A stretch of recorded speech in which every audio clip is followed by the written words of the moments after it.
我是有钱但嚣张的恶毒女配。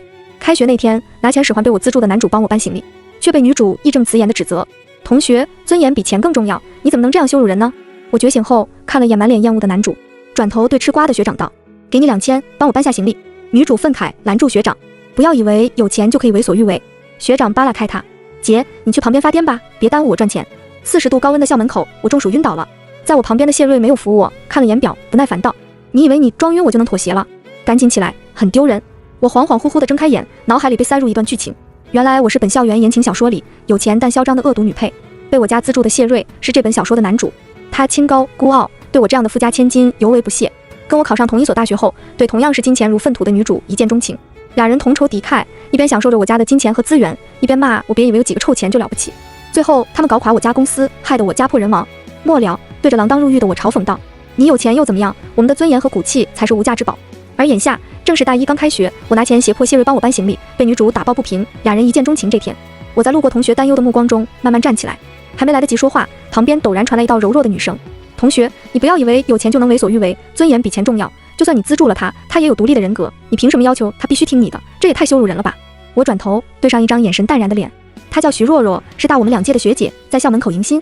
10分钟前，我和谢瑞从劳斯莱斯上下来时，便吸引了她的注意。我指着成堆的行李，要求谢瑞帮我搬到宿舍，而谢瑞刚下车就变脸，厌恶地拒绝我的场景，尽数落入了徐若若的眼中。我嗤笑道：“如果不是受我资助，谢瑞现在还不知道在哪家餐馆打工呢。我家资助他3年，给他花了30多万，让他帮我搬个行李怎么了？”徐若若皱起眉头，义正辞严：“他能考上大学，是因为他自身优秀，就算你家不资助他，也会有别人帮助他，你这是谢恩以报。况且困境更能磨练一个人，就算他没钱，但我觉得他以后肯定比你有作为。”谢瑞早已受够了我，此刻有个女生护他，懂他，他深受感动，看向徐若若的目光满是柔情。“谢谢你。”谢瑞这副皮相不错，露出这样温柔的神色，徐若若脸红了顺。他柔声安抚道：“同学，遇到不公就要敢于反抗，别怕他不资助你，我们大学有奖学金和补助，再加上勤工俭学，怎么都够了，我也会帮你的，你不必再受他的压迫了。”“你话可真多。”我翻了个白眼，外面40度高温，我可不想继续受罪，于是转头对迎新的学长问道：“我出2000，能帮我把行李搬到宿舍吗？”吃瓜的学长一听，顿时眼睛都亮了，他正打算站出来，然下一秒，徐若若便拦在了他的面前：“不要以为有钱就可以为所欲为，这位同学，我们是不会助长你这种歪风邪气的。”他话音刚落，学长猛地将他扒拉开：“姐，你去旁边发癫吧，别耽误我赚钱，断人财路犹如杀人父母啊！”他难以置信地看向学长：“周科，我没想到你是这种人，你这学期不是要竞选学生会副主席吗？怎么能帮这种品行败坏的人呢？”周科白了他一眼：“徐若若，迎新本来就要帮他们搬行李，他愿意付酬金，我愿意帮他的忙，你要是想也可以帮他呀，又没人拦着你。”徐若若脸由红转白，这种不义之财送我都不稀罕。他说着，转身接过谢瑞的书包：“同学，我送你到宿舍楼下吧，不用你给钱。”谢瑞温柔地跟他道谢，和刚才骂我装晕的样子判若两人。周科看着俩人的背影，暗骂了声有病，转头对我狗腿道：“大小姐，小的帮您拎行李。”我的东西很多，周科搬了2趟才搬完。他离开宿舍时，我给他扫了2000块。周科看见到账记录，笑得连声跟我道谢，直呼遇到财神爷。眸光一转，待看见学生会的群消息时，又狠狠皱起眉头。我直觉跟我有关系，问了句：“怎么了？”周科索性把手机拿给我看，就徐若若那个神经病，在学生会小群里宣扬我为了钱脸都不要了，给人当狗腿子，号召大家在换届选举会议上不要给我投票。我看了眼群消息，徐若若平时人缘不错，刚发消息没多久，就有几个拥护者站出来支持若姐。咱们学生会向来秉持公正联名的原则，周科的行为无疑是种隐患，要是别的同学知道他受贿，我们还怎么立威？就是为学生服务本就是我们的职责，收钱就不对了，搞得好像咱们是为了钱财似的。那个叫谢瑞的品行端正，若姐她有兴趣加入学生会吗？徐若若回复道：“我也看好他，想把我学习部长的位置传给他，等他参加选举的时候，大家一定要帮他投票。”我随意扫了眼，嗤笑了声。他们是真觉得收钱不对，还是只是因为这钱没落到自己手里，心里不平衡？周科问我笑什么，我摇摇头道：“申请加入学生会的报名表有吗？”周科：“有。”我道：“给我一张。”军训结束后，学校迎来换届选举。谢瑞在选拔现场看见我时，微微一愣。我俩不是一个专业，军训这段时间从未碰过面。原本他受我家资助，答应了我爸妈在学校多照顾我，但他早就受够我的刁蛮。徐若若说的对，林家资助他，不过是看中他有前途，自己凭什么要伏低做小，放低姿态？现在他已经读了大学，有了更广阔的天地，以后前途无量，该林家讨好他才对。徐若若也看见了我，他皱起眉头，他怎么也来了？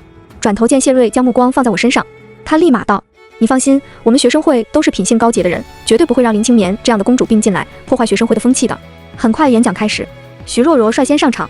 我本次竞选的是学生会副主席，大家都知道，我向来清正廉明，和某些见钱眼开的拜金男不一样，也绝不纵容贿赂行为，只要有我在，就能维护学生会的优良作风。他说完，意味深长地扫向我和周科。他原本是学习部部长，这学期本没把握竞选副主席，但周科自己作死，他这也是顺势而为。徐若若发言完没多久就是谢瑞，他竞选的是学习部长。本来一个大一新生是没资格上来就选部长的，但徐若若早已打着品性高洁的旗号，在群里为他拉过票，且他发言的内容绘声绘色地讲述了他是如何兼顾了学业和赚钱，顺带还要伺候我的这个大小姐，最后以高分考入这个学校。他说完后，底下响起掌声，连校领导都点头道：“这个学生不错。”徐若若对他温柔一笑：“稳了。”没过多久，我揣着银行卡上台了，底下的同学和老师一脸问号。不是，见过拿演讲稿拿 U 盘的，谁家好人拿银行卡呀？迎着他们异样的目光，我轻咳了声道：“大家好，我来竞选学习部部长，我的优势就是有钱，只要你们选我，以后部门内1个月2次的团建、学生会内部组织的活动我都包了。”说完，我2指夹起黑卡，笑盈盈地展现在大家面前。徐若若脸色猛地就变了，她站起来，指着我大声指责道：“学生会每个成员都是讲实力的，你没任何资历和实力，拿钱有什么用？你这是行贿！”我抬眼直直地跟他对视。谢瑞也是新人，论实力和资历比我强在哪儿？他品行端正，不会为了钱而出卖自己的尊严，学生会需要这样的人，而不是你这种仗着有钱就可以颐指气使、随意践踏别人尊严的公主病。谢瑞也满脸厌恶地附和道：“林青年，你以为他们是高中那群势利眼，谁有钱就巴结谁吗？现在谁还稀罕你那几个臭钱？”我无所谓地耸耸肩，结果会教他们做人。10分钟后，票数统计完成，在学习部部长这个职位下面，赫然是醒目的林青年3个字。徐若若难以置信：“为什么？你们谁给他投票了？”会议室戴着眼镜的女生举手：“我投了，我觉得同是新人，还是要选个对学生会帮助更大的比较好。”接二连三的老成员们也纷纷举手：“我们团建和举行活动需要经费，有他在，以后就不用抠抠搜搜了。林青年家境富裕，教育良好，比谢瑞合适多了。空头支票谁不会开呀？还是拿在手里的利益更实在。”最后就连领导也拍板同意。没办法，谁叫我给的太多了，连校领导都不敢承诺包活动经费。徐若若气得眼睛都红了。学习部长被抢就算了，副主席的位置也因为我替周科拉票而落到了他的头上。现在的徐若若一下子沦落为小成员，他自然不甘心。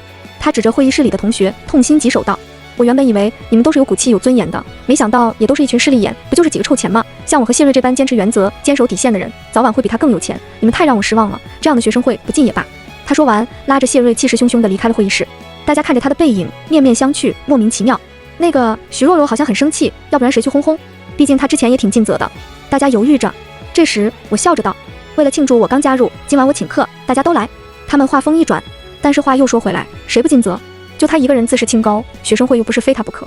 是啊，他自己不也徇私给谢瑞拉票吗？凭什么指责我们？换届选举结束后，学校终于放假。周末，司机来学校门口接我，见只有我一个人，他探头问道：“谢瑞呢？小姐，你们又吵架了吗？”谢瑞家住农村，15岁那年，村里发大水，冲垮了他的家，淹死了他的父母。我爸妈资助他后，他便搬到了我家。按照原文剧情，我在谢瑞面前骄纵跋扈，只是想引起他的注意。我们经常吵架，大部分时间都是他不理我，我还要眼巴巴地凑上去，所以张叔才会这么问。而现在，我轻蔑地笑了笑，他也配跟我吵架？从今天起，他跟我们林家再无半点关系。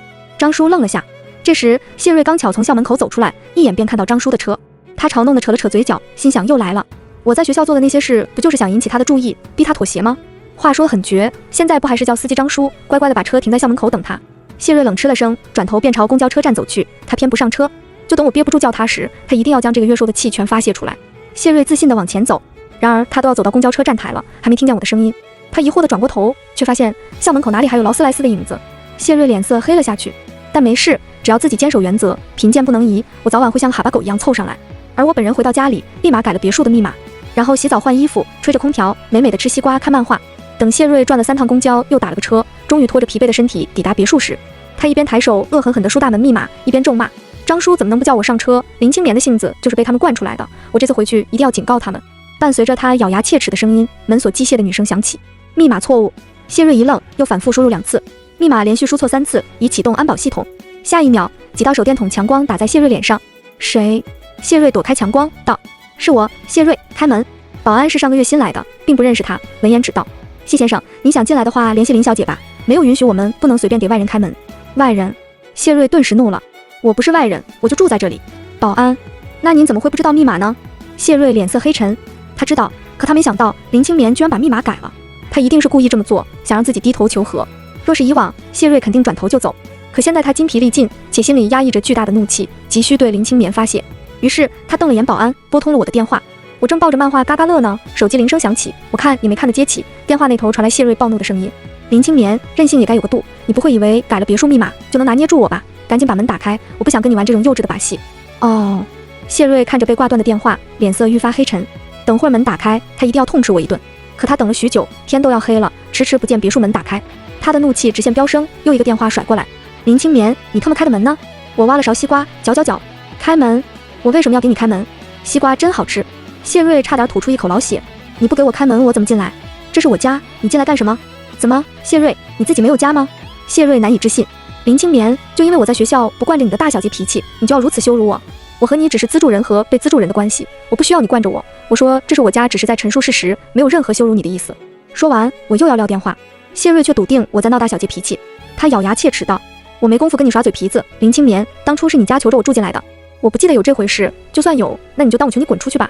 我懒得废话，挂断电话，顺手将谢瑞拉黑。挂断谢瑞电话没多久，我爸就给我打来电话：绵绵，你跟谢瑞吵架了？怎么半夜把人赶出去了？我想起原书中爸爸入狱的结局，鼻头一酸。爸爸很忙，极少回家，但对谢瑞也偶尔有关心，他却恩将仇报。我将学校发生的事告诉了爸爸，爸爸一听，果真语气沉了几分。没想到他这么心高气傲，竟连你都不放在眼里。反正资助合约已经到期，爸爸以后不会再管他，随他去吧。原剧情里，爸爸看在我对谢瑞上心，且他老实可靠的份上，在他上大学后没少培养他，甚至让他进林家公司。正因如此，给了谢瑞可乘之机，搞垮了我家公司。可现在知道学校的事后，我爸立马打消了培养他的念头。另一边，谢瑞告完状，还在等我打电话求他回去。毕竟在他看来，自己这么优秀，我爸这么器重他，肯定会劝我的。然而他等了2个小时，毛都没有。这时路边停下一辆电动车，徐若若摘下头盔，欣喜道：谢瑞，你怎么在这儿？谢瑞将刚才的事告诉了他。不知道为何，他对徐若若有种莫名的亲近。徐若若听完，义愤填膺：林清眠也太过分了，凭什么高高在上？你总有一天会出人头地，站在巅峰打他的脸的。我们不稀罕他那破别墅，你要是没地方住，可以住我家。谢瑞眼眶微红，十分感动。果然只有徐若若最懂他。住你家？不太好吧？没事，反正我也是租的房子自己住。徐若若将谢瑞带回自己的出租屋，房子不大，只有50平。谢瑞只看了一眼，便微微蹙起了眉头。太狭窄了，连林家的卫生间都比这大。徐若若局促的声音传来：屋子比较小，你将就一下。谢瑞摇摇头：小又如何，比林家不知舒服多少。徐若若脸色微红：你放心，我才不会像林清眠那样高高在上。我觉得你很优秀，只要你在大学汲取到足够多的知识，总有一天会功成名就。打林清眠的脸，让他知道钱并不是万能的。谢瑞心想：是啊，自己高考比林清眠多考了60多分，不就证明了他优秀吗？金陵岂是池中物，他早晚能腾飞。狭窄的出租屋内，两人互相含情脉脉地看着彼此，红了耳根。没过多久，谢瑞就跟徐若若确定了情侣关系。没有我这个恶毒女配从中作梗，他们的关系稳定的升温。我和谢瑞每周有2节相同的大课，上课时总能看到徐若若陪伴他的身影。然而这天，谢瑞是跟他室友一起来的。他的室友看见我，捅了捅谢瑞的胳膊，兴奋道：谢瑞，那是不是林清眠啊？我听说你俩是高中同学，你认识他吗？可以帮我去要个联系方式吗？谢瑞正在听课，自从他被我赶出林家后，便打算发愤图强，凭实力狠狠打脸我。因此听见我的名字，他皱眉不耐烦道：林清眠这种娇蛮跋扈的千金小姐的联系方式有什么好要的？难不成你想被她羞辱尊严吗？室友翻了个白眼：你还不知道吧？林清眠上个月刚代表我们学校拿到全国小提琴比赛冠军，狠狠给咱们学校争了把光。像他这么优秀的人，性子骄纵些怎么了？我要是有这样的女朋友，巴不得捧在手里宠着呢。就是他另一侧的男生也凑过来八卦，而且我听说他对学生会的成员非常大方，经常请客吃饭送小礼物。就算不谈恋爱，能认识这种大小姐，也是老奴的荣幸嘛。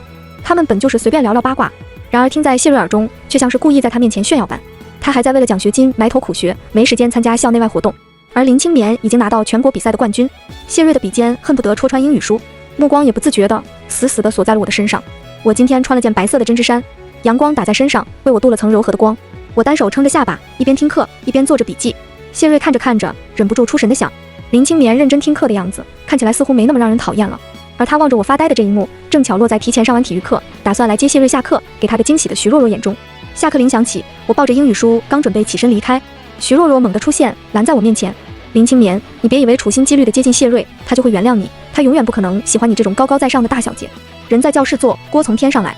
教室里都是还没来得及走的同学，看见有瓜吃，纷纷围了过来。这不是我们辅导员助理吗？学姐，发生什么事了？见有人认出自己，徐若若自以为有了后盾，连珠炮般道：想必你们都认识林清眠吧？仗着家中有钱，从不把人放在眼里，天天使唤谢瑞，想要引起他的注意。之前还大半夜的把谢瑞从他家里赶出去，现在又眼巴巴的凑上来，不就是想跟他和好吗？可惜他已经是我的男朋友了。我难以置信，只觉得他脑子有问题。首先，那是我家，谢瑞只是借住，合同到期后我让他从我家离开，有什么问题？其次，这节英语是大课，我也在这个教室上，怎么可能？我前面2次陪谢瑞来上课，可从来没看见你，因为我前面都在比赛，拿了3次全国冠军，你难道不知道吗？徐若若脸色一僵，她的确不知道。他整天围着谢瑞转，早就不怎么关注学校的事了。就在这时，谢瑞黑着脸从后面走过来，徐若若赶紧拉住他：“阿瑞，他真的没有在缠着你吗？”谢瑞面无表情地扫了徐若若一眼，他刚才的声音不小，这下所有人都知道他谢瑞寄人篱下，还被人赶出来了。他忍住甩开徐若若手的冲动，冷冰冰吐出2个字：“回去。”然后头也不回地往外走。徐若若瞪我一眼，赶紧跟上去。快走出教室时，谢瑞回头看了我一眼，想到刚才室友惊叹的眼神，又看看徐若若，想到他刚才撒泼的那幕，有什么复杂的情绪悄然在他心里滋生。那天过后，我更加忙碌，因为觉醒剧情的事，让我明白外人始终是靠不住的。我要自己强大，哪怕不能像我爸那样将公司做大做强，起码也要保证不破产。爸爸不相信娇气的女儿能吃这个苦，在我的央求下，答应我只要期末能拿到1等奖学金，就让我进公司学习。与此同时，原本一心学习的谢瑞却变得心猿意马起来。某天早上，我刚晨跑回来，便收到一条微信：“在吗？”看了眼备注，居然是谢瑞。